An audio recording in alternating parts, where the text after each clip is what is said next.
Hey, we're in Berlin in the noble Max Reinhardt suite of the Grand Hyatt Hotel. With me are M. Shadows and Johnny Christ from the multi-platin rock and metal heads, Avenged Sevenfold. Guys, the last album, Nightmare, dealt a lot with death, with loss. Of course, if you know the tragically story about the ref and his death in December 2009. Now the new album, Hail to the King, is in the pipeline. And for me, it sounds more dynamic, more fresh. In my opinion, it's more rhythmic with a lot of classic metal feeling in it. And besides the last song, Acid Rain, it slams from front to back. How do you see that? I mean, that's absolutely right. That's kind of what we were going for. So thank you very much for saying that. Yeah, we wanted to make our take on a classic record with some groove metal and everything like that. Kind of give a lot of space for every instrument and every vocal part to just stand alone. And again, thank you for saying that. That's kind of what we were going for. So you have a very good interpretation of it. I spoke about the classic metal influences. I heard a lot in the last 3 days, the new album. I do hear Iron Maiden, especially in the track Coming Home. If you hear Doing Time, that has a cool Guns N' Roses vibe in it, then This Means War with this dominating riff that starts at 35 seconds. It's Metallica, Black Album influences. Then you have Megadeth's Groove and Feeling in Planets. And of course some... No, not in Planets. This wasn't Heretic. In Planets, this thrash metal influences like Pantera.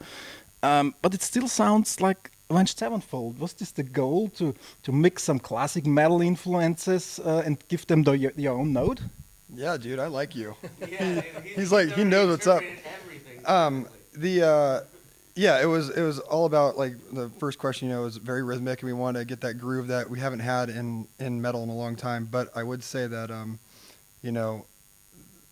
bands like Maiden, Guns N' Roses, Pantera, those are huge influences on us. And we actually went back to the bands that influenced them on this record, the UFOs, the Aerosmiths, the AC/DCs, the Zeppelins, the Sabbaths.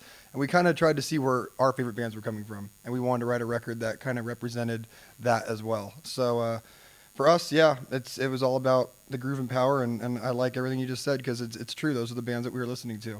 Those are our favorite bands. So. The album title, Hail to the King, where does this come about, and who's the king you want to hail? Yeah. It's another thing where we're painting some imagery, that we've kind of always done lyrically.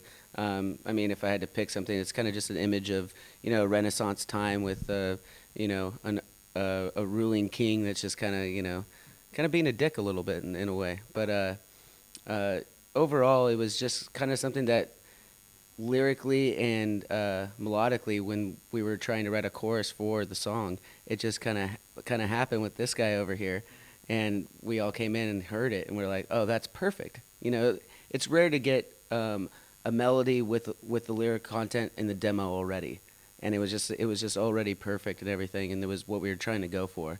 So again, kind of just a different imagery. It's open to interpretation, but it is a kind of an interesting idea that humans have always elected somebody, or even from the beginning of time, to be like the ruler. And even what we have today, we have presidents, we have kings, we have queens, and we have these people that we look up to, and it's an interesting idea. And so the whole idea of hailing the king, back in those days, it was kind of the guy that could kill everybody the fastest, and that was the king. It was just very barbaric, and that's kind of what we wanted imagery-wise to kind of get across. It's now the 6th studio album from you, and the first without any writing contributions from the ref. How was the feeling for you to put a first album together without the ref being part of the writing process? It sucked. It was a long process, and also it was my stomach's going crazy. It was a long process, but also when you got to song 7 or 8. Before, the rev would have 3 or 4 tracks, and it'd be like, this record's done. Now it wasn't done anymore. It was like, okay, we have 8 songs, and we need to keep pushing through this, and we need to keep writing. And I feel like we did a good job of that, but it definitely sucked not having him around, because he was just a brilliant guy. It made the writing process more fun. It made it, and I would love to see what he would have brought to the table, because I know it would have been fun and awesome. But it was one of those things we had to do to kind of, get on our feet again and write a record without the revs. So, Yeah, it turned out good, but it was definitely I would have loved to hear what he would have brought to the table because I'm sure there'd be some funny shit. Definitely proud of what we accomplished without him, but at the same time, it just would have been awesome to have, for the rest of our lives. I know we would love to have some more music from the Rev, and because what he brought to the table is always just, songs like A Little Piece of Heaven and everything like that really tied in for the record, and is a song that we still play live today. So it was again Mike Elizondo who was responsible for the production duties. Was the chemistry between you, the band, and Mike when working on Nightmare that good that you don't even thought about another producer?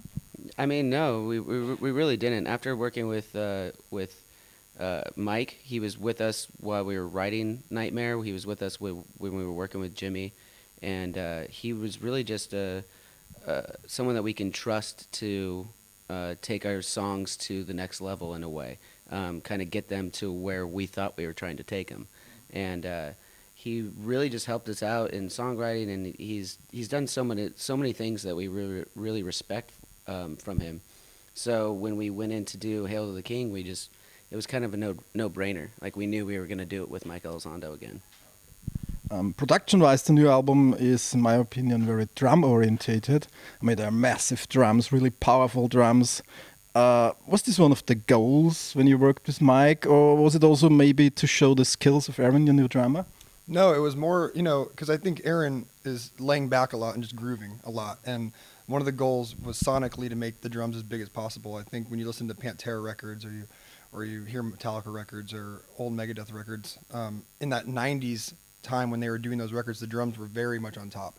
And I think a lot of, when you're doing too much stuff on the drums, you can't have them on top that loud because it just takes up too much space. So to have Aaron lay back and groove, it was more that Zeppelin feel to us, or that Sabbath feel where you can have the space to make the drums massive. So it was a huge like thing going in, was like, we're going to simplify these drums so that we can make them huge because we want to have a rhythmic record.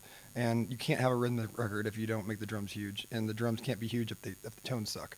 So it's like a big building block thing. And so we went in with Mike and we said, we want to get these type of drum sounds. We want the hi-hat to sound like this. We want the cymbals to sound like this. We want the kick drum to sound like this. And that snare's got to have that high end, like almost tuned too high. But it was part of our vision for what we wanted on this record.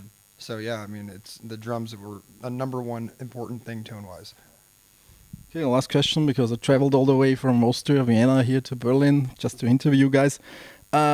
You'll be playing Austria again, November 22nd, in the Vienna City Hall, Austria's biggest concert location, together with Five Finger Death Punch and David Draiman from Disturbed's new band, Device. What can all your loyal Austrian fans who will come in masses to this concert expect? We're just going to come out and do what we've kind of done for a while. We're just going to, blow some pyro up and have a good time on stage. By then, we'll be playing some of the new songs off the record and everything like that. So we're just excited. We've been working on this record for a long time now, and just to get out there and play some new songs and see the fans again is just going to be a lot of fun for us. But you pretty much just expect a lot of blowing up and a lot of fun. Okay. I think one thing is that a lot of this part of Europe hasn't been able to see our full show. And I think with this tour, we're able to bring over all the production that we want to bring over. And there's something about seeing a band in a club, and we've done that enough over here now. It's time to give them the same show we give the rest of the world, which is exciting to us because there's no secret that Avenged Sevenfold is not the biggest band in Germany or Austria in these parts. So it's nice to be able to come over and show them what we have and not be necessarily, just that club band that no one's heard of over here. We're ready to give our fans the real experience.